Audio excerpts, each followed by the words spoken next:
তো এই মার্ডারটা হয়েছে বিজেপির শুভেন্দু অধিকারীর সহায়ক বলে। এরপরে বাকিটা আপনারা বুঝে নেন, ইনভেস্টিগেটিং এজেন্সি বুঝে নেন। আর কিছু আমার বলার নেই। আমি শুধু একটাই আপিল করব, আইনের উপর আস্থা রাখবেন, নিজেরা আইন হাতে তুলে নেবেন না, এবং নতুন বিজেপি সরকার এলে বেআইনি অস্ত্রমুক্ত, খুনি মুক্ত, গুন্ডা মুক্ত, ধর্ষক মুক্ত পশ্চিমবাংলা গড়ার কাজ করবে। একটু সময় লাগবে, সেই সময়টুকু জনগণ যেন আমাদের দেয়।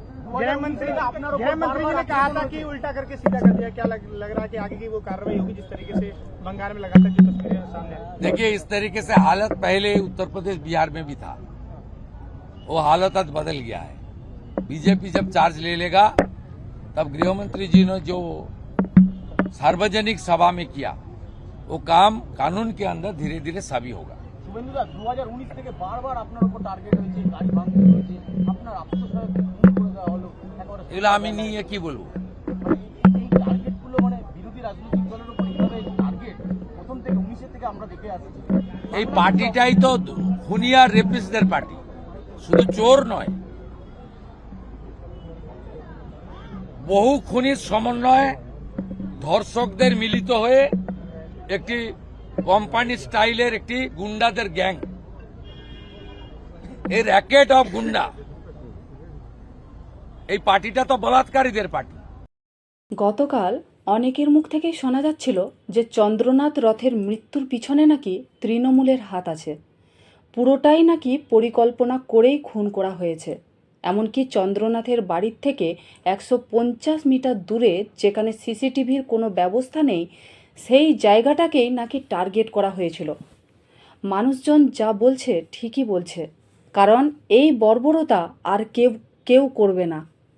এটা একটা সন্ত্রাসবাদী রাজনৈতিক দল। বিজেপির যে 3 জন কার্যকর্তার মৃত্যু হয়েছে সেটা তৃণমূল কংগ্রেসের হাতেই খুন হয়েছে। কাজেই যদি এটা পিসি ভাইপোর কুকর্ম হয়ে থাকে, তাহলে আমি এটাই বলবো যে শুভেন্দু অধিকারীর পিএকে সরিয়ে দিয়ে ঠিক করেনি। কার লেজে পা দিয়েছে এবার বুঝবে। মনে হচ্ছে নিজের বিপদ নিজেই ডেকে আনলো। শুভেন্দু অধিকারীর লেজে পা দিয়ে আর পার পাবে না। অন্যান্য বারে রেহাই পেলেও আর রেহাই পাবে না, শুধুমাত্র শপথ গ্রহণের অপেক্ষা। তারপর বাপেরও যে বাপ থাকে, এবার সেটা হারে হারে টের পাবে। একজন মায়ের কোল খালি করে দেওয়ার উচিত শিক্ষা পাবে। আজকে নতুন মুখ্যমন্ত্রীর নাম ঘোষণা হতেই শুভেন্দু অধিকারীর চোখগুলো যেন ছলছল করছিল, আনন্দের মুহূর্তেও যেন মনমরা। ভবানীপুরে চুরি করা ভোটে জিততে পারলেন না বলেই গায়ের জ্বালাটা এইভাবে মেটালেন।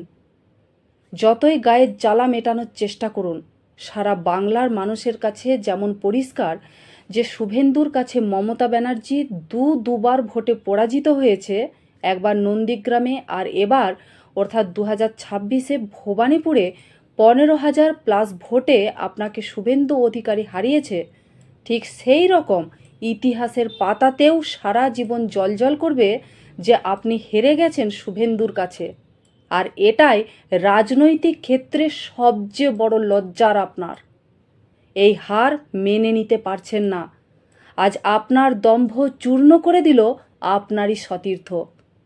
কাজেই যতদিন পৃথিবীতে থাকবেন ততদিন এই ক্ষতটা নিয়েই আপনাকে বাঁচতে হবে। এই অবসরে আপনার বিবেক আপনাকে সব মনে করিয়ে দেবে যে এই কাজটা করে আপনি ঠিক করলেন না ভুল করলেন।